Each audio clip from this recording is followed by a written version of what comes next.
an Empire Boxing and Unlearning Network production. Welcome back to the Empire Boxing Podcast. I'm your host, Coach J, and Joseph Brown comes on the show tonight as a decorated amateur in a multiple combat sports. 67-0, and now is 2-0 as a pro. He won both the WAKO Canadian Kickboxing Championship belt and the Can-Am International Championship belt, and nearly beat Mike Tyson's world record for the fastest amateur knockout, just falling short of 2 seconds. That's a crazy thing to have on your resume. And he's currently coming to us from DC. He's out there training. Nothing totally on the books yet, but he's out there training hard and a local legend, so it's a pleasure to meet you and to have you on the show. We appreciate you taking the time all the way from DC. Now, Joseph, you were originally born in Florida. Is that true? Yep, I was. Amazing. So has kind of having that, and so does that make you a dual citizen, or are you technically an American? Yeah, no, I'm a dual citizen. Wow. Okay. So how has that helped you and everything, your endeavors in boxing? It's helped a lot. I was able to compete a lot more in the U.S. because of the fact that I'm a U.S. citizen. So it's definitely helped a lot. Wow. Yeah, that's awesome. So, I have so many questions for you. I want to chat with you about, what you're up to and what you have set your eyes on in the future. But let's take it back to the beginning. Tell me about how boxing first came into your life and when was that? I started boxing around 6 or 7, and my dad got me into it. He was a martial artist his whole life, and he wanted me to kind of follow that same path. So and also learn how to defend myself. So he started me in boxing. Wow. And so 6 or 7 years old, he started doing boxing. What does that look like? Did that look like him kind of bringing you with him to the gym one day, or did you just kind of thrown into it before you even realized kind of what was going on, or how did that look?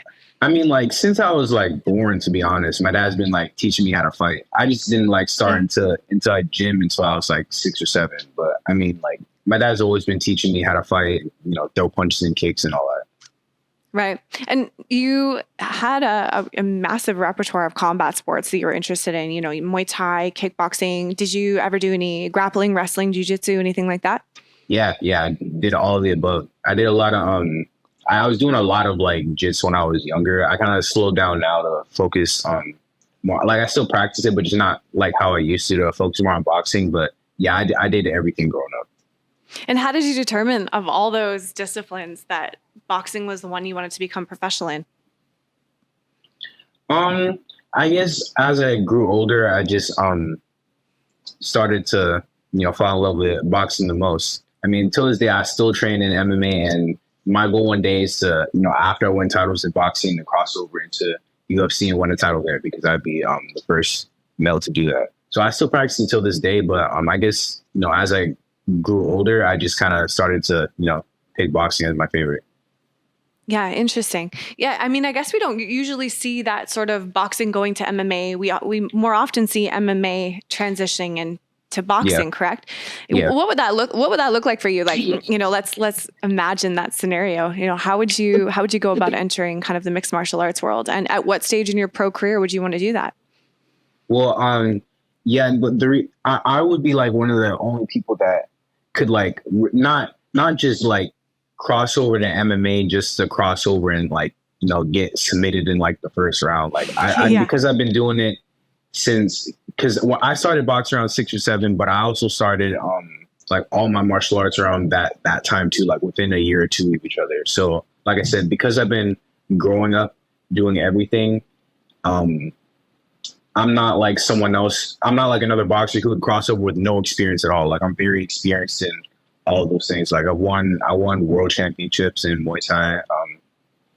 Between boxing and kickboxing and everything, I won 6 national titles. So I'm very experienced in that area. So crossing over for me is going to be an easy transition, in my opinion. Right. And I think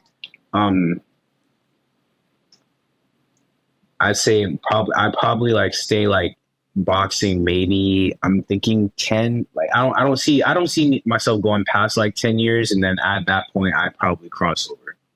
Yeah, interesting. I mean, there's also a side of youth you kind of want to still have in the mix, exactly.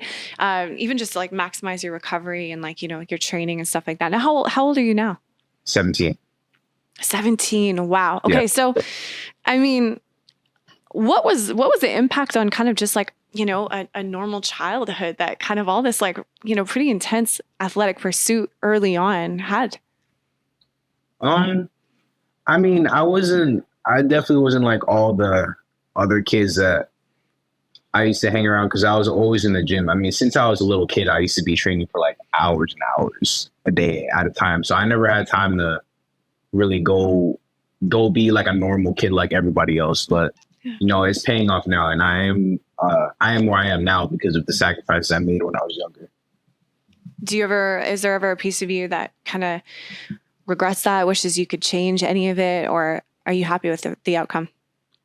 I'm happy with the outcome because at the end of the day, if I would have changed something back then, I probably wouldn't be where I am today. So. Yeah, absolutely. And I mean, a decorated athlete that you are. So you came from Florida and you moved to Vancouver straight from that. Is that correct? Okay. Yeah. And then was it essentially boxing that took you to Toronto? Basically, and then it was like a family move too. But, at the end of the day, everything kind of worked out. Yeah. So tell me about the role your family have had in your career thus far. My family's been everything to me. They've been supporting me since day one. Like I said, my dad's like my main trainer, and all of the above: boxing, MMA, everything, all of the above. He's been like my main trainer. And then having just my mom and my siblings, they've been supporting me all the way through. Amazing. Siblings, tell me about it. How many do you have? I have four. Four brothers, sisters? Yeah, I have 3 sisters and 1 brother. Wow. Okay. So what was the impact on, kind of your choices in life with boxing and combat sport, I guess, in general, with on your brother? Did you guys train together?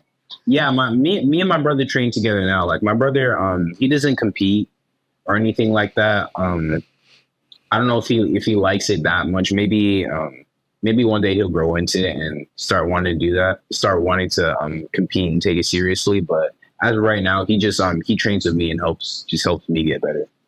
Yeah, well, it sounds like you guys have a pretty awesome team kind of as a family behind you. And I mean, yeah. I'm guessing like when you're doing this kind of thing at such a young age, that's vital to have good people behind you. Because, there's something to be said for, I've heard the term child prodigy like really thrown around with your name in the mix. And good. I'm assuming like it's going to transition into your pro career. And, that's when things can get a little bit, hectic when people aren't surrounded by the people that they trust and have their best interests in mind. Do you ever think about that? Do you ever worry about, kind of like what's to come from the boxing industry and all of its, trials and tribulations? Yeah, I definitely think about it, but at the end of the day, I just I have a good team around me right now, so I just do my part by training hard, and then I trust, just stay calm, trust the process, and obviously, I'm trusting my team around me to make sure that I stay on the right path. Right.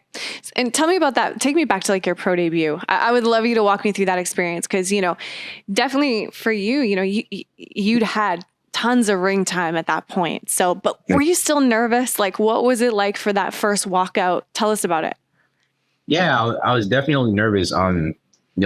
Professional is a whole different thing from amateurs. I had my pro debut in Colombia. So I traveled from Canada all the way down there. It's a long flight down there. And I was pretty nervous. Just having to fight with my shirt off. The professional gloves are way different than amateur gloves. Like, you can like feel your knuckles just by kind of like touching the glove. So it's way different. But it was a very cool experience.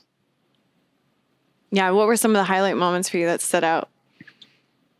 Definitely. One thing that really stood out is when I got hit for the first time. It felt like it felt what it felt like to get hit by like professional gloves and stuff. That's something that I'll never forget because it's definitely like a different type of feeling. And then also because I dropped the guy 3 times, so like those 3 punches that I used to drop the guy, I remember like landing pretty cleanly.